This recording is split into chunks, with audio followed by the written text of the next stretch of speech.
बाबा के साथ एक वीरान और सुनसान जगह गए हुए थे। बाबा ने हमारे चारों तरफ एक घेरा खींचा, कुछ मंत्र पढ़कर, और फिर हम सब वहीं बैठ गए। बाबा ने बताया कि आज मैं जिन को बुलाऊंगा और खजाना मंगवाऊंगा। तभी मैंने पूछा कि क्या जिन सच में होते हैं, और बुल्ली ने कहा वो कहाँ रहते हैं। और चुटकी बोली कि क्या कोई भी उन्हें बुला सकता है। बाबा ने कहा हाँ, जिन सच में होते हैं और वो वीरान जगहों पर रहते हैं और उन्हें हर कोई नहीं बुला सकता। तभी बुल्ली बोला वो हमें दिखाई क्यों नहीं देते। बाबा ने कहा ईश्वर ने उन्हें बहुत सारी सुपर पावर दी है। वो जिसको दिखाना चाहते हैं केवल वही उन्हें देख सकता है, और वो रूप भी बदल लिया करते हैं। फिर चुटकी बोली क्या वो बहुत डरावने होते हैं। बाबा ने कहा हाँ, वो बहुत ज्यादा डरावने होते हैं। फिर मैंने कहा क्या वो हम लोगों को नुकसान भी पहुंचा सकते हैं। बाबा ने कहा हाँ, उन्हें पसंद नहीं होता कि कोई भी इंसान उन्हें अपना गुलाम बनाए। उन्हें बहुत गुस्सा आता है और वो बहुत ज्यादा डराते हैं जब कोई इंसान उन्हें गुलाम बनाता है, और अगर वो डर गया तो फिर उसकी शामत आ जाती है। और वो ज्यादातर सूरज डूबने के बाद अपने घरों से बाहर निकलते हैं क्योंकि उन्हें रात बहुत ज्यादा पसंद होती है।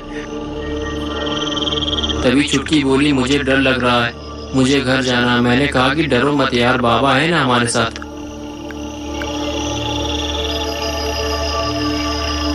तभी बाबा बोले एक बात याद रखना, जब तक वो जिन वापस ना चला जाए कोई भी इस घेरे से बाहर मत निकलना।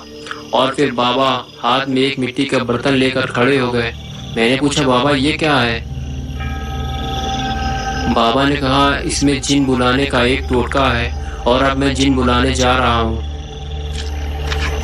फिर बाबा चले गए। हम ये सब बैठकर देख रहे थे। फिर बाबा ने वो बर्तन जमीन पर रख दिया और उसका ढक्कन खोल दिया, और फिर हाथ ऊपर उठाकर कुछ पढ़ने लगे।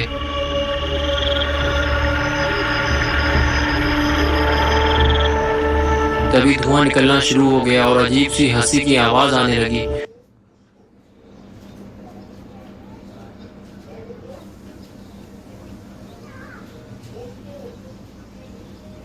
लोगों के सामने वो जिन आ गया। आदम साहब, तूने मुझे क्यों बुलाया है? तभी चुटकी बोली तुम इतना हंस क्यों रहे हो, क्या तुमने कोई कॉमेडी वीडियो देखी है। चुप कर लड़की, कॉमेडी वीडियो बच्चों के लिए होती है। मैं तो हॉरर वीडियो देखता हूँ। और तुम झालरदार फराक करे हुए बाबा, क्यों बुलाया मुझे, जल्दी बयान कर। तभी बाबा बोले जिन मुझे खजाना ला कर दो। नहीं, हरगिज नहीं, मैं खजाना लाकर नहीं दूंगा। तभी बाबा ने कहा तुम्हें खजाना ला कर देना होगा, वरना तुम्हें इसकी सजा मिलेगी।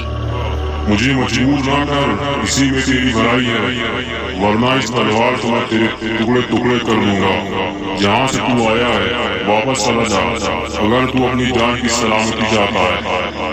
बाबा ने कहा नहीं, मैं खजाना लिए बगैर यहाँ से नहीं जाने वाला। तो ठीक है, मरने के लिए तैयार हो जा। तभी बाबा बोले अब तू भी तैयार हो जा हाजमोला वाली सजा के लिए। आज इन बच्चों ने मुझे 3 पैकेट हाजमोला खिलाया है, ये लो हाजमोला की सजा। तो अब बताओ खजाना लाकर दोगे या फिर एक शॉट और लगाऊं। कसम से तुमने मेरी हटा कर रख दी है। तू मुझे पहले नहीं बता सकता था कि तू हाजमोला गैस छोड़ने वाला है, वरना मैं पहले ही तुझे खजाना लाकर दे देता। और फिर उस जिन ने हमें बहुत सारे सोने के सिक्के दिए। तो ये ले खजाना और लेकर चला जाए यहाँ से। और चुटकी उस सोने के सिक्के को उठाने के चक्कर में घेरे से बाहर निकल गई, और तभी उस जिन ने उसे पकड़ लिया।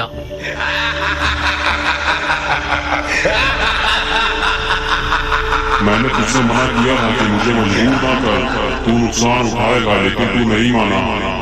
बाबा ने कहा उस बच्ची ने तेरा क्या बिगाड़ा है, खजाना तो मैंने मंगवाया है। किसी न किसी को तो इसकी सजा भुगतनी ही पड़ेगी, और अब मैं इसका फर्ज इसका धड़ से हरा कर दूंगा। बाबा ने कहा ठीक है, अगर तुम इसे मारना चाहते हो तो तुम्हें मेरा एक छोटा सा काम करना होगा। जल्दी बयान कर, वो काम क्या है।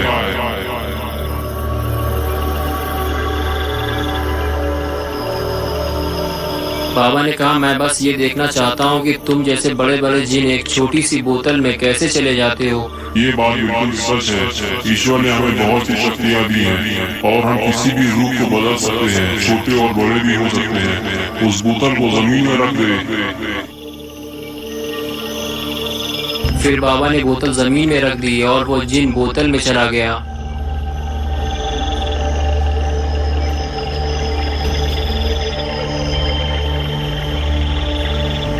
और फिर बाबा ने बोतल बंद कर दी और हम सब बहुत खुश हो गए। लेकिन वो जिन बहुत परेशान था। वो बाबा से कह रहा था कि मुझे बाहर निकालो। तभी छुटकी ने कहा कि उसे बाहर मत निकालना। बाबा ने कहा, नहीं, हम इसे बाहर नहीं निकालेंगे। फिर मैंने पूछा, बाबा हम इस बोतल का क्या करेंगे? बाबा ने कहा कि हम इसे जमीन खोद कर कहीं गाड़ देंगे, बस ये बोतल टूटने ना पाए। फिर हम सब चल दिए, लेकिन बाबा अचानक रुक गए। मैंने पूछा कि क्या हुआ बाबा? बाबा ने कहा, कुछ नहीं, बस थोड़ी गैस है। और फिर वही हुआ जिसका डर था। वो बोतल टूट गई।